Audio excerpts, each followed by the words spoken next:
नमस्कार, जय हिंद। मैथिली न्यूज साथ है, आप सबका बहुत बहुत अभिवादन है। साथ में मंसू काका हैं और अब पीछे जो देखे हैं पूरा का पूरा चल रहा है टोक्यो सिटी, जहां की हो रहा है ओलंपिक, और जहां इंडिया भारत जो अपना देश है बहुत बढ़िया किया है, समझे कि नहीं। हॉकी में, कुश्ती में, भाला फेंक में भी सुना है गोल्ड लाने वाला है। बहुत मतलब आनंद है। मंसू काका आप क्या कहते हैं? हाँ, बहुत अच्छा किया है। बच्चा सब होता जाकर मन खुश कर दिया है। वो सब जो गया है होता जाकर जे किछ लाया है, हम सब देशवासी के लिए छाती सूप सन भ गया है। तो सबको बहुत बहुत बधाई। सब और जिसको जहाँ से हो रहा है, जिस सरकार को, देश को, दुनिया को, प्रधानमंत्री भी बात कर रहे हैं डायरेक्ट फोन से। जो सब मान लीजिए मेडल से चूक गया उसको भी कह रहे हैं कि भैया तुम लोग प्रेरणा स्रोत हो, तुम लोग ने बहुत मेहनत करी है, कोरोना काल में भी प्रैक्टिस करते रहे।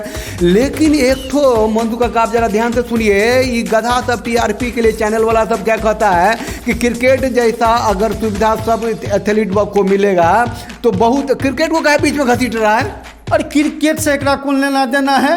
क्रिकेट तो एक अलग संस्था है, वो अलग अपना उसका बोर्ड है, बीसीसीआई स्वतंत्र बोर्ड है। वो सब अपना इसको कॉमर्शियलाइज किया है, व्यवसायीकरण किया है, पैसा कमाता है और अपना देता है।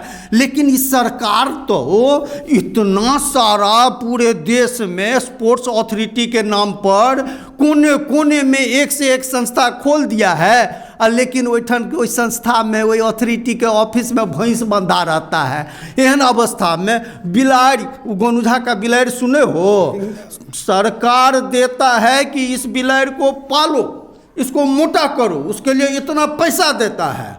और सब बिलाड़ि रखने वाला सब क्या करता है, बिलाड़ि को पहले ही दिन बिल्ली को और जल एकदम गर्म दूध में मुंह डुबा देता है, मुंह जला देता है। और अगले दिन से बिल्ली दूध को देख करके भागती है और सारा दूध मलाई खुद जो है वो भैंस वाला सब पीता है। एहन अवस्था में जोड़ल मूलक जन वो बिलाड़ि नामक बच्चा सब आ तखन जाकर एतेक रास मेडल लाया है। ये तो हिम्मते के बलिहारी न देंगे। देखिए मंसू काका बहुत ही साफ कर रहे हैं, खुल के कह रहे हैं, दबा के कह रहे हैं कि जो क्रिकेट है, बीसीसीआई जो है वो बहुत पुरानी संस्था है, उसकी अपनी संस्था है, ऑटोनोमस संस्था है, सरकार से उसका कोई लेना देना नहीं है ना। अपने देश की संस्था है और उसमें भी करीब जो गावस्कर के टाइम में, फारूक इंजीनियर टाइम में 50 रुपए मिलते थे रोज के मैच खेलने के। तो जमाना था। उसने गति की है, प्रगति की है। और ऐसा तो नहीं है कि क्रिकेट वाले ने आपको खुशी नहीं दी है। ऐसा तो नहीं है कि क्रिकेट में जब पूरा सीरीज हारता है तो आप रोते हैं, उसके घर पे पत्थर मारते हैं। ऐसा नहीं है कि जब वो वर्ल्ड कप लेके भी आए थे क्रिकेट वाले तो आप खुश नहीं हुए थे, आप नाचे नहीं थे। तो यहाँ जो मेडल मिला है उसका आप खुश हो रहे हैं, आपका सीना चौड़ा हो रहा है, देश का नाम हुआ है। लेकिन 130 करोड़ की जनता में क्या ये परफॉर्मेंस और बहुत अच्छा नहीं होता अगर सरकार सतर्क होती, अगर सुविधा मिलती तो? अरे सुविधा मिलती तब तो ये बच्चा सब क्या से क्या कर लेता। 13 करोड़ के जापान टॉप 3 में है वहाँ पर, और 13 करोड़ हमारी एक प्रदेश की आबादी है बिहार की। 130 करोड़ वाला ये देश, लेकिन कहाँ से होगा? ये जो अपनी देश का सिस्टम चला आ रहा है शुरू से, वर्तमान के बात नहीं करेगा, पहले से ही व्यवस्था भ्रष्ट हो चुका है।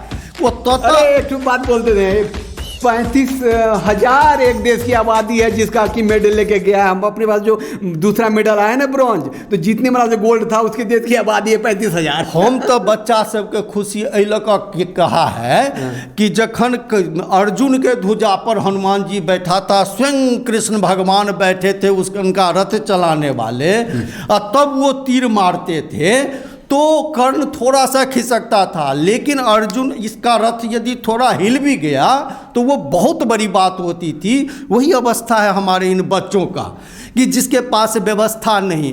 अरे जकरा सब पूछो जे स्पोर्ट्स में जे कीर्तिमान सब किया है, जे बच्चा सब अपन सब ये सब लाया है, तकर व्यवस्था जाकर के देखो, ओकरा सबके खाए लाने भर पेट भेटता रहा होगा, ये हम दावा के साथ कहता है। लेकिन वो हिम्मत मर्द मत देखुदा, वो बच्चा सब जे किच किया है सब अपना हिम्मत से किया है। हम सरकार के बेलहारिए में नहीं देगा, झूठे खरखाही सरकार देगा। अब मंसू काका बहुत गुस्से में है और इनका गुस्सा जो जायज है, लेकिन बात बदली है, दुनिया बदली है। अब करोड़ों की अब जो है करोड़ों का जो इनाम मिलने लग गया है, लोगों को सरकारी नौकरी मिलने लग गई है। और ये पिछले कुछ दशक से होना शुरू हुआ है, लोग ध्यान दे रहे हैं जैसे ये अपना हॉकी टीम ही है ना, उसको पूरा स्पॉन्सर कर दिया था उड़ीसा की सरकार ने, इसलिए नवीन पटनायक का बहुत नाम हो रहा है। भातीज ये सब बाद में चाहे कुछ दे दे, लेकिन जब शुरू में देने की जरूरत है, शुरू में देना चाहिए ना उसको। शुरू में खाने के लिए तो, शुरू में प्रैक्टिस के लिए तो, शुरू में अच्छा कोच दो, शुरू में उसकी अच्छी तरह से कोचिंग करो, सारी व्यवस्था दो, सारी फैसिलिटी दो, तखन न बच्चा सब जाकर तो कुछ करेगा। ये सही कह रहे हैं। एक्चुअली हमारे देश में अभी स्पोर्ट्स को लेकर के जो स्पोर्ट्स का जो बाजारीकरण है, स्पोर्ट्स को लेकर के जो एक ऊर्जा का स्तर जो है, जो बहुत भागता है, पूरा देश को जिंदा रखता है, पूरे देश को स्वस्थ रखता है, वो उस आधार पे अभी चिंतन नहीं है। जो कमर्शियल लोग हैं वो कर रहे हैं। जैसे कबड्डी का कमर्शियलाइज किया तो एक मेरे ही नाम का अनूप है, बहुत बड़ा कबड्डी स्टार हो गया, लेकिन वो तब जब कबड्डी का भी उन लोगों ने आईपीएल की तरह शुरू कर दिया।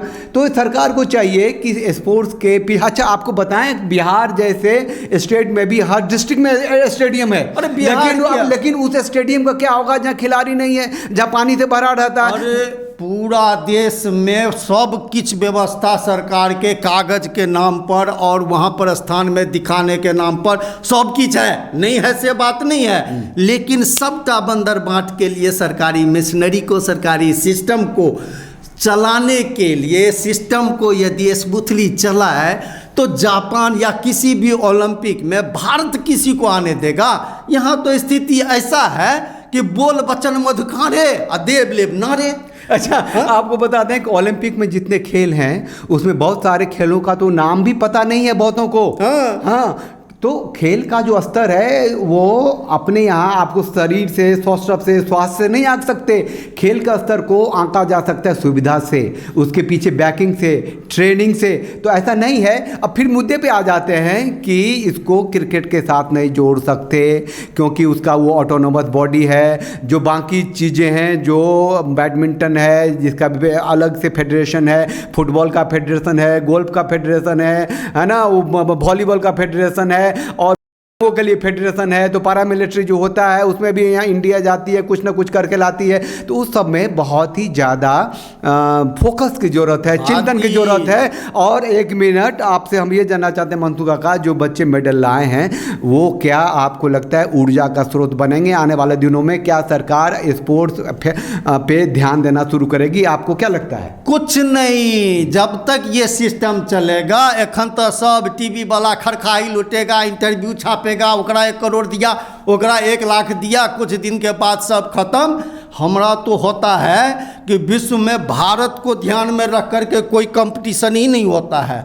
ओलंपिक में गपबाजी होना चाहिए था, तब भारत सारा मेडल लाता। तो ये नेगेटिव बात कर रहे हैं मंतू काका। पॉजिटिव बात ये है कि आपके घर के जो बच्चे हैं जो स्पोर्ट्स में जा रहे हैं वो राष्ट्रीय स्तर तक पहुंचेंगे। इसके लिए जिला स्तर पे भी होता है, जोनल स्तर पे होता है, स्टेट स्तर पे होता है। और जो बहुत ही एक जब संवैधानिक बात करें, कानूनी बात करें, तो अब पेपर में भी ये सुविधा दी जाने लगी है, स्पोर्ट्स कोटा होने लगा है, नौकरी मिलने लगी है।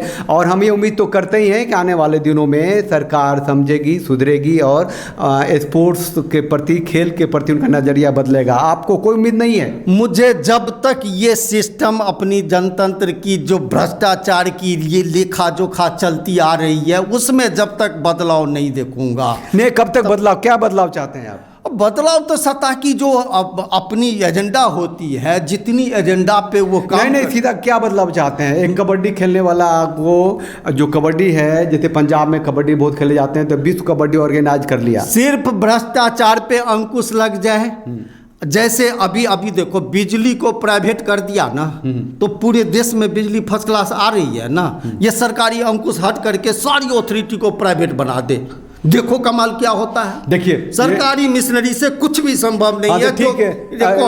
ठीक है, मैं समझ गया मंतू काका की बात। आप लोग भी समझिए, हम इसको वाइंड अप करते हैं ये कह के कि मंतू काका ये कह रहे हैं कि सरकार जहां होती है तो सरकार के साथ जो काम करने वाले लोग होते हैं वो सरकारी व्यवस्था के तहत उनको लगता है कि वो नौकरी पेशा हो गए हैं, उन्हें पैसे मिलने लगते हैं, उन्हें कमाई से मतलब नहीं है, उन्हें नाम से मतलब नहीं है, उन्हें हारने से मतलब नहीं है, उन्हें जीतने से मतलब नहीं है। जब तक ऐसे लोग रहेंगे स्पोर्ट्स फेडरेशन जनरेशन में, तब तक उसका कल्याण नहीं होने वाला है। तो जाहिर है कि डेडिकेटेड लोग हों, उसको प्राइवेटाइज न भी करें तो एक ऑटोनोमस स्टेटस दें और उसको एक कमाऊ संस्था बनाए, उसको रोजगार से जोड़ें, तभी जाहिर है अभी जो कुछ किया है उससे कई गुना ज़्यादा अच्छा नेशन में, इंटरनेशनल गेम में, ओलंपिक में हम कर सकते हैं। क्या कहते हैं?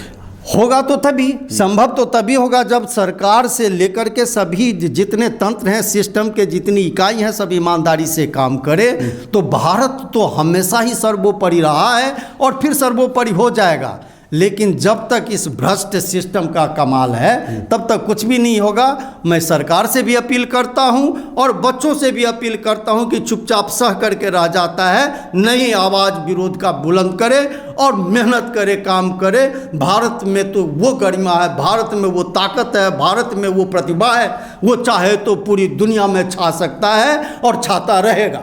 चलिए, बहुत अच्छी बात करी मंतू काका ने, और आते आते अंत होते होते वाइंड अप करते करते उन्होंने दिल की बात कही और लगा कि जो भारत है वो है और वो रहेगा। और हाँ, एक मुद्दा है जिस पर हम लोग बहस करेंगे, बात करेंगे।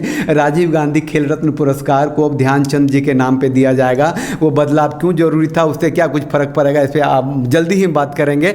आज के लिए बस इतना ही। आप सब चैनल को सब्सक्राइब जरूर कर दीजिएगा, लाइक जरूर कर दीजिएगा। और मंतू काका बहुत दिन के बाद आए हैं, कोरोना से निपट का है, दोनों वैक्सीन लेके आए हैं, तो अब आते रहेंगे, है ना। तो आज के लिए बस इतना ही। सबको प्रणाम, जय हिंद, जय Bharat. Thanks for watching. Drop a like, leave a comment, and don't forget to subscribe to watch more videos like this. Subscribe, click on the bell to turn on notifications.